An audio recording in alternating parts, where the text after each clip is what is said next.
야고보서 2장 10절에서 13절 말씀으로 말씀을 나눠 주시겠습니다.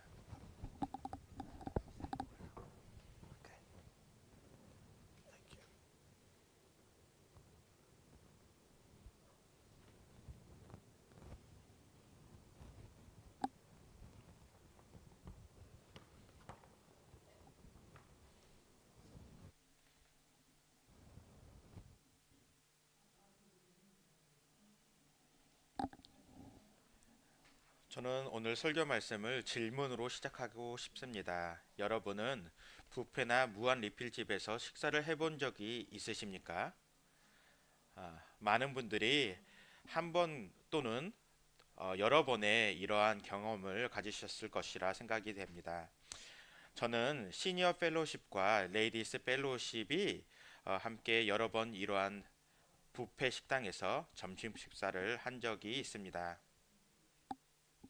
그것은 참으로 즐거운 교제 시간이었는데 예전보다 제가 많이 먹지 못하는 것도 알게 되었습니다. 또 한 가지 흥미로운 일은 사람들이 접시에 무엇을 담는지를 지켜보는 것이었습니다. 많은 이들이 자신이 좋아하는 음식만 접시에 담았습니다.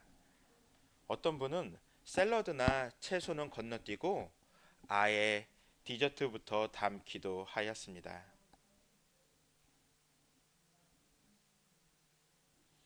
아이스크림과 파블로바와 같은 이런 케이크 같은 것을 먼저 담기도 하였습니다. 그분들이 그러한 음식을 담을 때의 기준은 무엇이었을까요? 그것은 자신의 입맛에 맞느냐는 것이었습니다. 몸에 좋은가 아닌가는 그 기준이 아니었습니다. 균형 잡힌 식사인가 아닌가도 중요하지 않았습니다. 오직 맛있느냐가 그 기준이었습니다. 때때로 어떤 그리스도인들은 성경을 마치 뷔페의 음식들처럼 대합니다. 어떤 교리는 취하고 어떤 다른 교리들은 예를 들어 범죄하는 영혼은 죽으리라 나 죄의 싹은 사망이요 같은 불편한 교리들은 외면합니다.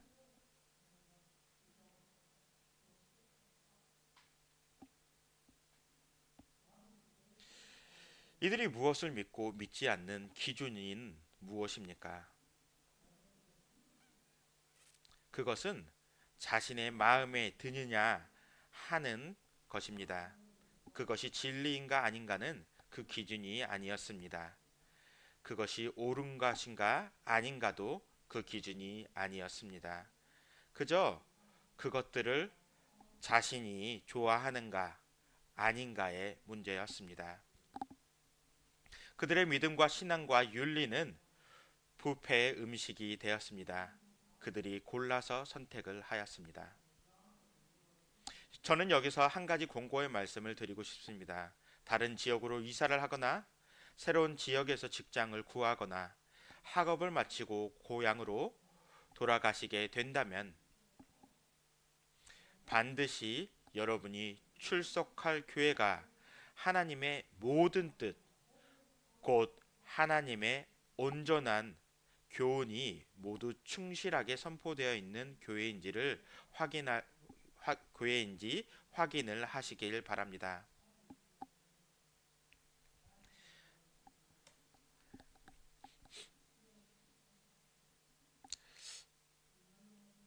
제가 이 호프교회를 섬겼을 때 많은 그 외국 학생들이 국제 학생들이 이곳 애들레드에서 공부를 했고 저희 교회에 출석을 하게 되었습니다. 저는 아직도 그분들과 아직도 많은 분들과 연락을 하고 있습니다. 그분들은 우리 교회를 나오시면서 이 교회가 성경의 모든 것을 잘 다루는 것이 좋다고 말하였던 것을 기억합니다.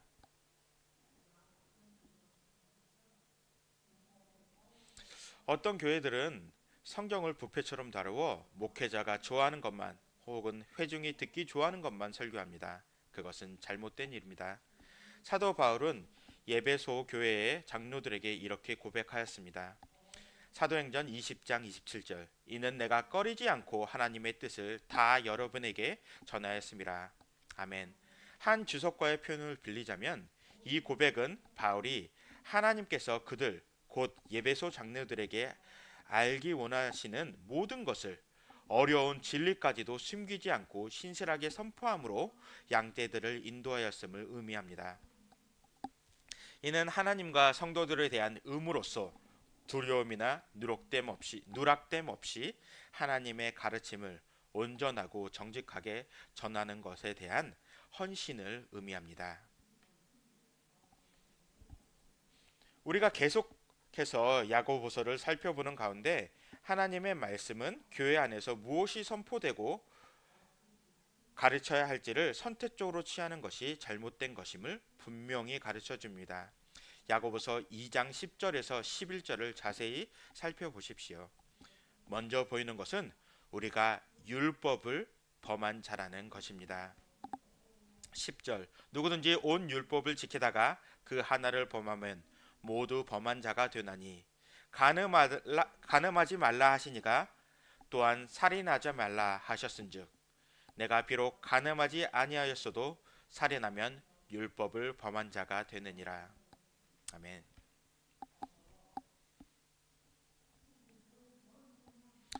여기서 보시면 알다시피 계명 하나를 어기는 것은 곧 율법 전체를 어기는 것이며 하나님의 뜻에 불순종하는 것입니다. 기억하십시오. 야고보의 독자들은 지난달에 살펴본 야고보서 2장 1절에서 9절 말씀에서 보았듯이 사람을 차별하는 죄를 범하고 있었습니다. 여기서 야고보는 그러한 차별 행위로 인해 그들이 하나님의 모든 율법을 어긴 죄에 대한 책임이 있음을 지적하고 있는 것입니다. 11절에서는 이웃에 대한 죄 가운데 가장 심한 죄 두 가지, 살인과 간음이 우리 눈을 사로잡습니다. 야고보는 이것들을 예로 들며 율법의 어느 한 조항이라고 어기는 것은 하나님의 율법을 범하는 것이며 그것은 그 자를 율법을 어긴 자, 곧 죄인으로 만든다는 사실을 설명하고 있습니다.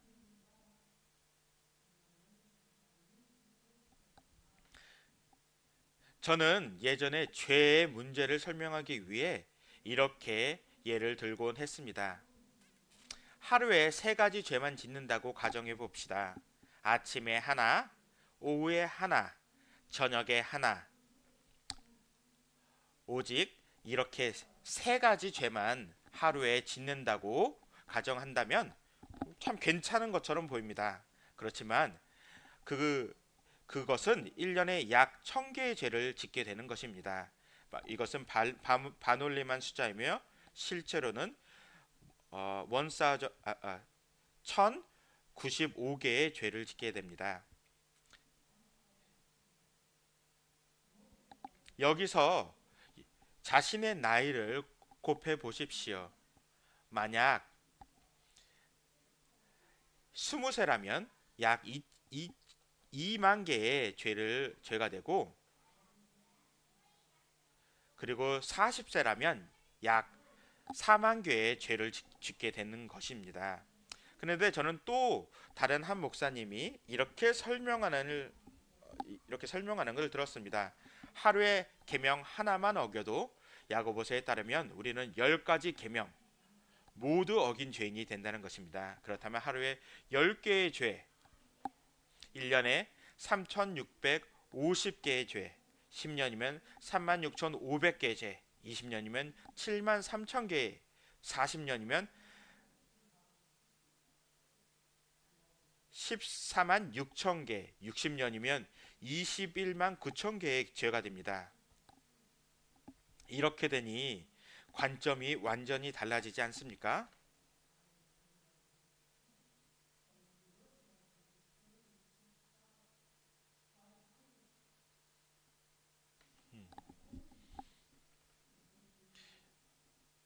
한 가지 죄를 어겼다는 것이 사실은 그게 여러분의 그 인생 가운데 얼마나 큰 많은 수많은 죄가 됐는지 생각해 본다면 우리가 죄를 다루는 관점이 완전히 달라지게 됩니다.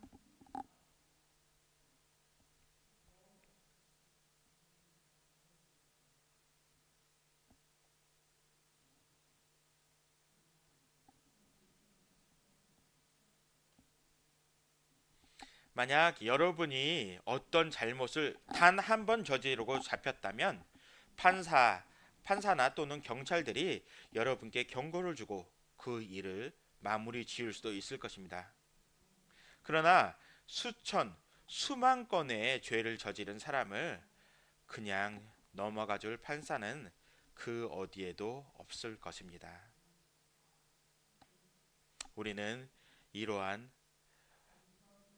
죄인입니다.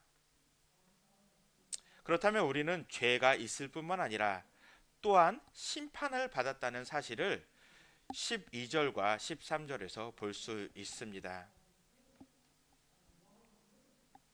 12절 너희는 자유의 율법대로 심판받을 자처럼 말도 하고 행하기도 하라. 긍휼을 행하지 않은 자에게는 긍휼 없는 심판이 있으리라. 긍휼은 심판을 이기고 자랑하느니라. 아멘.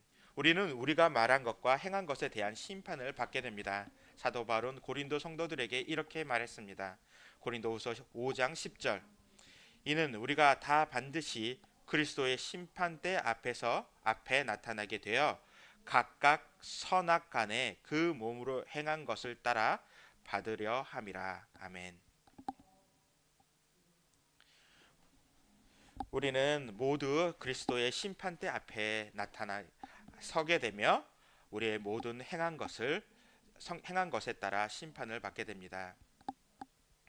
그리스도인들은 언제든지 심판이 임할 수 있는 것처럼 말하고 행동해야 합니다. 거의 매일 우리는 사고로 생명을 잃은 사람들에 대한 소식을 듣습니다. 우리의 삶은 예측할 수 없습니다. 언제든 우리는 사고를 당할 수 있습니다.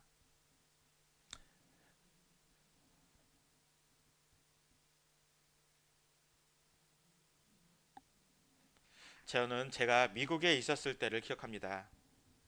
이건 호프 교회가 시작하기 전이었습니다. 저는 두 가족이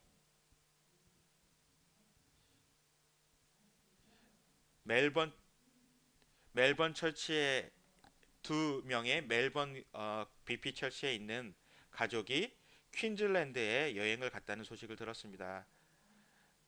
그렇지만 그곳에서 사고가 났고 아버지 그 가족들 중에 아버지들이 돌아가시게 됐다는 소식을 들었습니다.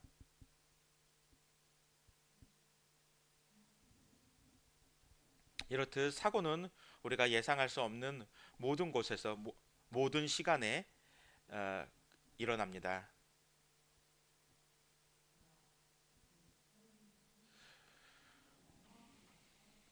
그렇듯 우리는 심판이 언제든 임할 수 있는 사람들처럼 행동해야 합니다.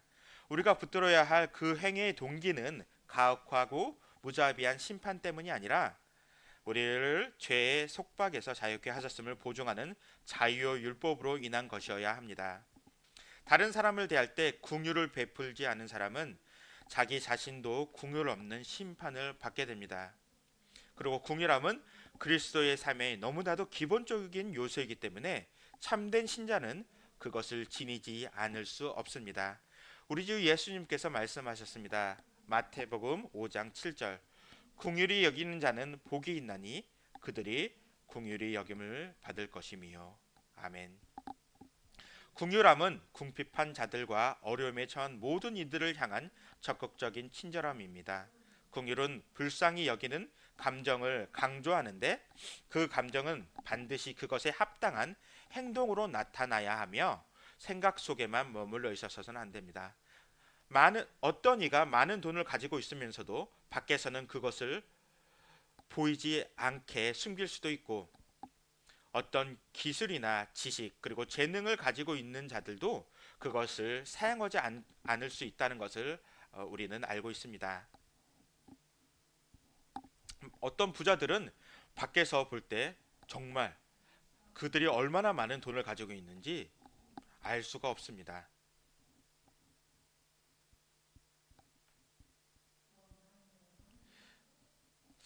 그렇기 때문에 있는 자들도 그 돈이 있는 것을 숨길 수 있고, 재능이 있는 자들도 그 재능을 가지고 있는 것을 또 사용하지 않을 수도 있습니다. 그러나 궁유람은 그것을 지니고 있다면 그것을 숨길 수 없고, 그것은 반드시 드러나며 행위로 나타납니다. 도움이 필요한 사람들에게 유익이 되는 모든 행동을 베푸는 것, 그것이 바로 궁율입니다. 궁율은 먹을 것이 없는 사람을 보면 음식을 주는 것입니다. 사랑을 갈구하는 사람을 보면 사랑을 주며, 외로운 사람을 보면 그와 함께 있어 주는 것입니다. 궁율은 단지 필요가 있다는 것을 느끼는 것이 아닌 그 필요를 실제로 채워주는 것입니다.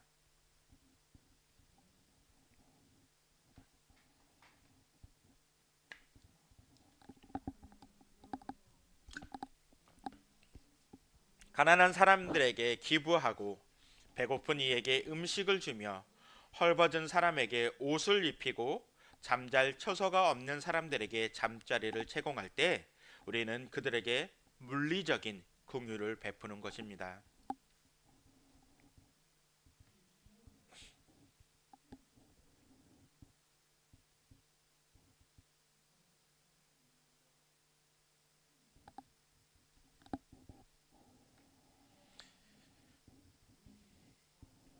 토마스 왓슨에 따르면,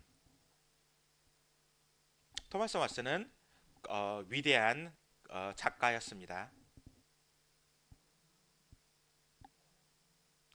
이분은 십계명, 또 주기도문에 관한 많은 도움이 되는 책을 집필하셨습니다. 이분은 또 그 성 어거스틴에 대해서도 대한 글을 남겼는데, 그 글에 따르면 성 어거스틴은 긍휼이 너무도 많아서 먹을 곳이 없는 사람들을 자신의 크고 아름다운 식탁으로 초대했다고 합니다.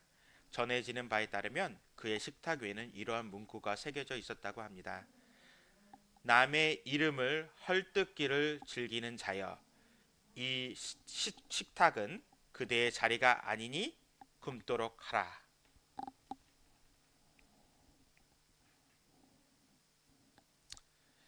지금 방금 우리는 물리적인 긍휼에 대해서 나누었습니다. 이제는 우리 영적 긍휼함에 대해서 나눌 텐데, 우리는 불쌍히 여기는 마음을 통해 영적인 긍휼을 베풉니다. 토마스 왓슨은 성 어거스틴의 말을 이렇게 인용하였습니다. 영혼이 떠난 육신을 위해 슬피 운다면 하나님이 떠난 영혼을 위해서는 어찌 울지 않겠는가.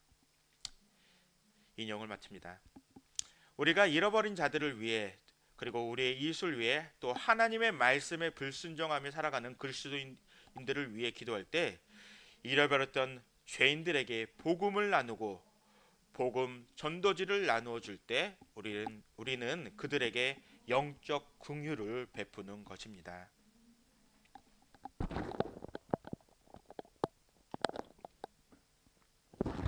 여러분들은 그러한 영적 긍휼함을 베풀고 계십니까?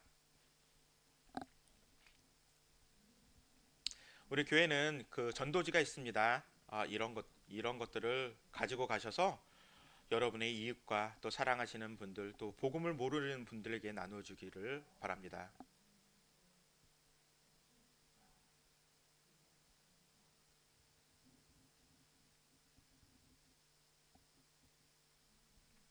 영적인 긍휼을 베푸는 것을 마다하지 마시고, 참 신자이시라면 그런 긍휼함을 느끼시고 또 그런 것을 베푸시길 바랍니다.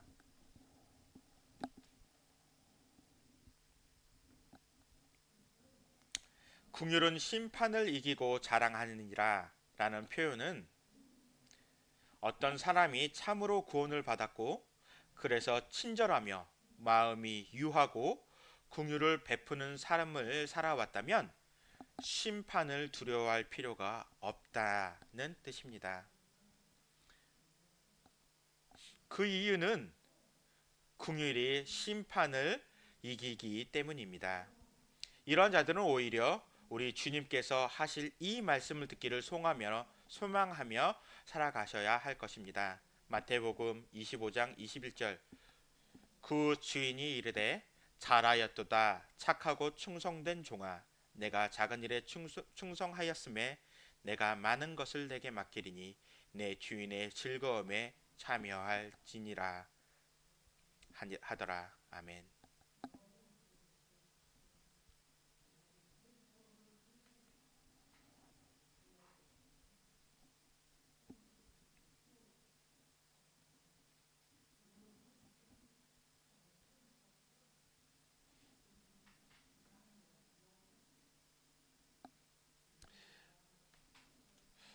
이러한 좋은 선한 충성된 종에 대한 굿 예는 구약의 다니엘 선지자였을 것입니다. 이는 이는 다니엘은 왕이 주는 음식을 마다하고 하나님의 말씀을 의지했음을 우리는 기억합니다.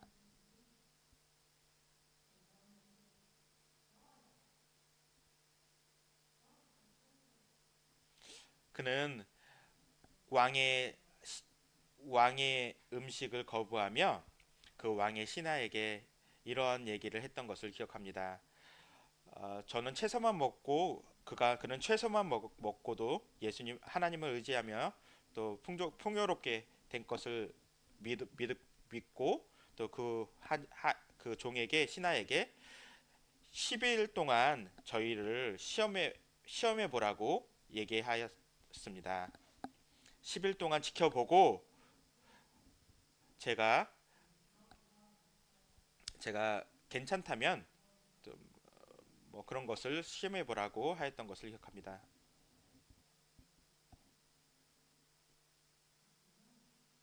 다니엘은 그러한 작은 것에 충성하였으며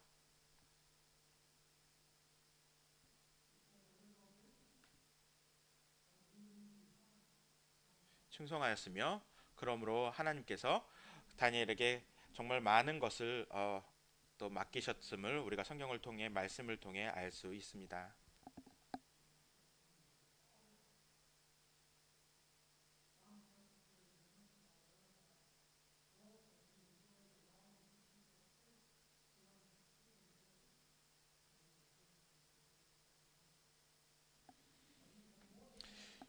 우리는 종종 우리의 믿음을 뷔페 음식들과 같이 여기며 살아갑니다. 이것은 취하고 저것은 남겨둡니다. 십계명 중 대부분에는 동의를 하고 지키며 살아갑니다. 제가 이전에 읽었던 한 장로교 목사님의 글에서 그분은 학창 시절에 무제한 뷔페를 즐겼다고 합니다. 그러나 그분이 더 좋아했던 것은 집에 돌아갈 때면 누리던 가족 식사였다고 고백하였습니다. 집에 가면 그는 어떤 음식을 먹어야 할지를 선택하거나 고민할 필요가 전혀 없었습니다. 그냥 다 먹어야만 했습니다. 그분은 이렇게 고백하였습니다. 어머니는 상위에 올려진 음식이 무엇이든 하나하나 다 맛보길 원했습니다. 그 어느 것 하나 손대지 않고 남겨두어서는 안 되었습니다. 그것은 진정한 잔치의 완벽한 정이었습니다. 원하는 것만 먹지 말고 차려진 모든 것을 먹으십시오. 하나님과 함께하는 삶은 잔치와 같습니다. 우리는 누구를 사랑할지 선택하지 않으며 어떤 계명을 지킬지 고르지도 않습니다. 사랑하지 않을 사람을 남겨두지도 않고 어떠한 하나님의 계명을 무시하지도 않습니다. 우리 믿음은 하나님의 말씀에 대한 순종의 열매를 맺습니다. 그러므로 하나님의 말씀을 읽으십시오. 여러분은 성경을 규칙적으로 신실하게 읽고 있습니까? 매일 개인의 경건의 시간을 가지고 계십니까? 반드시 그래야만 합니다.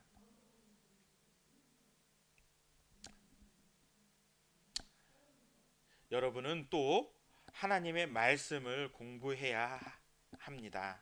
하나님의 말씀을 공부하십시오. 성경 공부 모임에 규칙적으로 신실하게 참석하고 있습니까? 반드시 그렇게 해야만 합니다. 주보를 보면 수요 기도회가 있고 또 기도 모임이 있습니다. 여러분, 제가 그곳의 출석률을 확인해 봤을 때 참 놀라웠습니다. 150명의 출석이 예배에 출석하였는데 수요 기도에는 13명, 또 예배 전 예배 후 기도 모임에는 5명, 4명의 출석이 있는 것을 보고 참 놀라웠습니다. 여러분, 그런 성경 공부 모임에 규칙적으로 그리고 신실하게 참여하십시오. 그리고 성경의 말씀을 암송하십시오. 성경 구절을 규칙적으로 신실하게 암송하고 계십니까? 주보의 성경 암송 구절을 외우는 것은 어떻습니까? 하나님의 말씀을 암송해야만 합니다.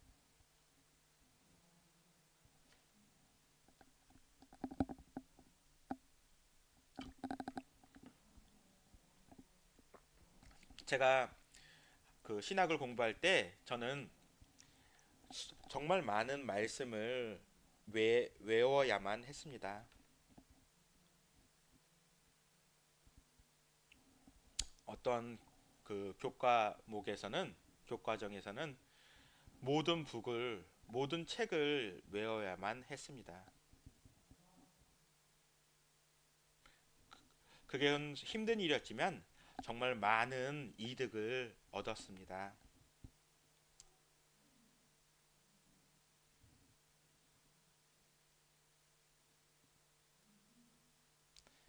성경 말씀을 외우십시오. 그 열매를 여러분들이 맛보실 수 있을 것입니다. 하나님의 말씀을 가르치십시오. 가정에서 자녀들과 함께하는 가정 예배에서 또 주일학교를 섬김으로 여러분은 성경을 가르칠 수 있습니다. 여러분은 주일학교에서 주님을 섬기기 위해 자원하신 적이 있으십니까? 우리 주일학교는 많은 주일학교 교사들을 필요로 합니다. 이 모든 섬김을 몇 명의 사람들에게만 맡기지 마시고 그러한 섬김을 같이 나누며 우리들의 자녀들을 위해서 그들의 믿음과 영성을 위해서 자원하셔서 함께 섬기시기를 간절히 간구합니다.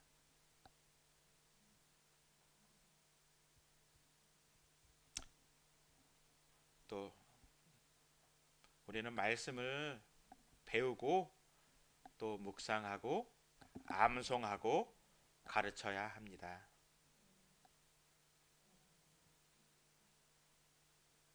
그리고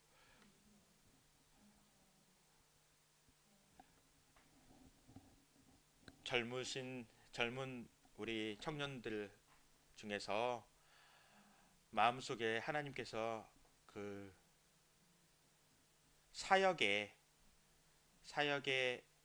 비전을 주셨다면 그것에 순종하시길 바랍니다. 또 많은 우리 젊은 이들 중에 그러한 비전을 가지는 분들이 계시길 간구합니다. 간절히 기도합니다. 40년 동안 우리 호프교회를 인도하신 하나님께서 우리 호프교회 안에서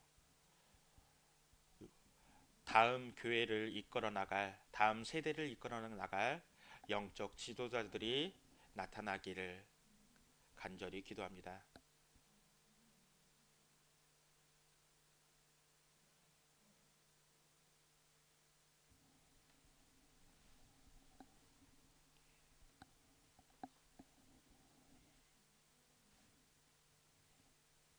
우리는 하나님의 몸된 교회를 섬기는 일에 비전을 갖고 열정을 가지고 참여해야만 합니다.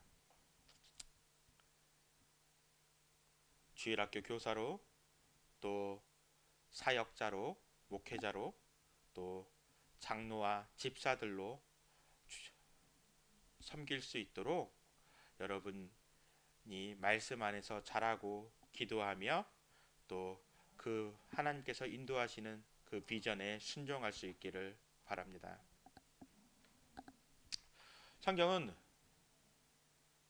우리의 섬김의 행위가 이 땅에서뿐만 아니라 하늘에서도 상금을 받는다고 분명히 말하고 있습니다. 예수님의 이름으로 행해진 모든 섬김은 우리의 영원한 기업에 더해집니다. 서로를 사랑과 소망으로 섬길 때 우리는 하나님께서 우리에게 약속하신 뜻에 우리의 삶을 맞추게 됩니다.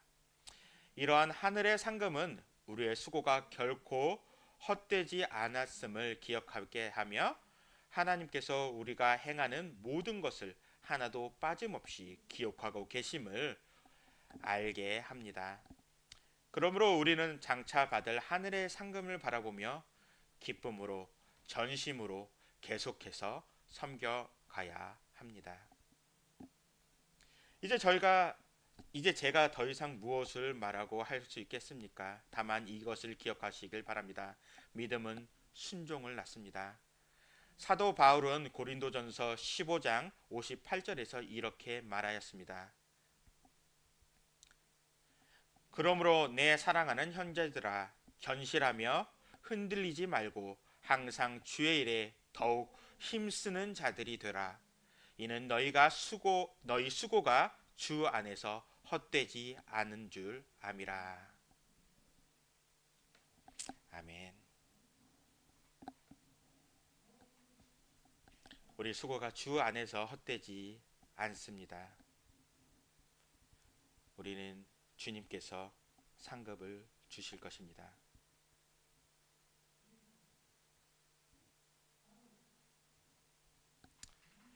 주님의 말씀을 읽고 묵상하고 공부하며 또 그 말씀대로 살고 가르치길 바랍니다. 기도하시겠습니다.